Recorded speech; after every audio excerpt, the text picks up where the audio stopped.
يلا بينا تعالي نعمل شوية مربى لزوم بقى السحور في رمضان. احلى مربى فراولة هتبقى من ايدك.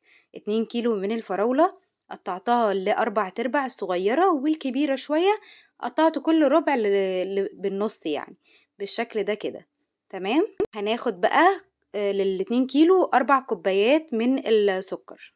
تمام، قلبيهم بقى كويس مع بعض وقفلي عليها خالص كده وغلفيها وحطيها في التلاجة لتاني يوم. انا الكلام ده كان من بالليل، اشتغلت فيها تاني يوم. تمام.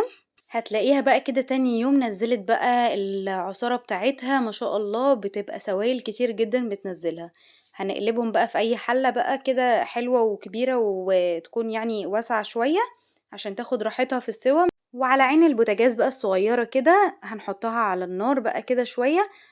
واول ما تبدأ في الغليان نوطي عليها خالص ونسيبها بقى، كل ما تطلع اي رغاوي كده وريم نشيل الرغاوي دي.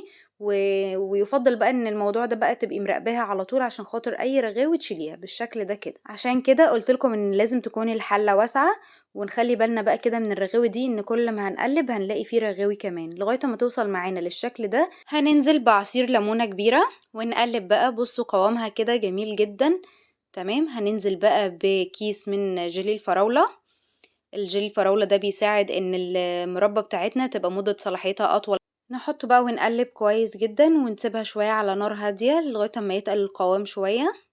هتكون معانا بالشكل ده. تمام.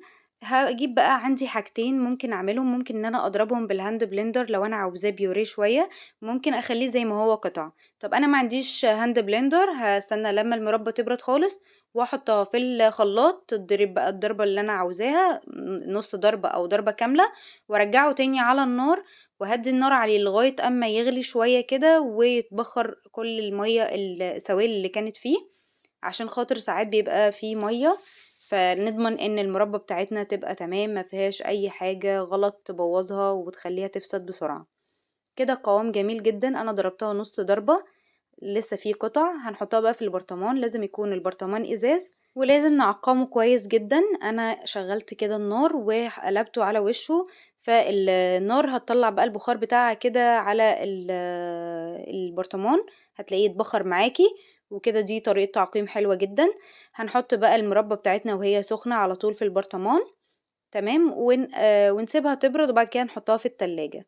بصوا قوامها جميل ازاي، بجد مفيش فرق بينها وبين الجاهزة، بس بالعكس هي جميلة جدا وطعمة جدا ما شاء الله، وسكرها مظبوط جدا جدا. جربيها وان شاء الله هتعجبك، وحاجة كويسة ان انتي تعمليها للولاد، صحية جدا. مفيهاش مواد حافظة، واوفر بكتير جدا، ينفع للسحور للفطار لأي وقت طبعا انتي حباه. بس احنا عاملينها بقى عشان سحور رمضان. كل سنة وانتم طيبين، ربنا يتقبل منا ومنكم يا رب صالح الأعمال. يا ريت بقى لو شفتي الفيديو بتاعي وعجبك يا ريت تدعميني بقى بالاشتراك في قناتي على اليوتيوب وصفة هدير سعد. ولو شفتي الفيديو على الفيسبوك يا ريت تعملي شير للفيديو أو تعلقي حتى لو بحرف عشان توصل لأكبر عدد ممكن من المتابعين. انا عايزاكي بقى تشوفي بقى القوام بتاعها جميل ازاي، مش هتفرقيها خالص عن الجاهزة بجد. ملحوظة وانتي بتستخدميها لازم تكون المعلقة نظيفة جدا، ما تكونيش استخدمتيها قبل كده وما يكونش فيها مية عشان ما تفسدش منك بسرعة. شكرا جدا ليكم ولمتابعتكم ليا، والسلام عليكم ورحمة الله وبركاته.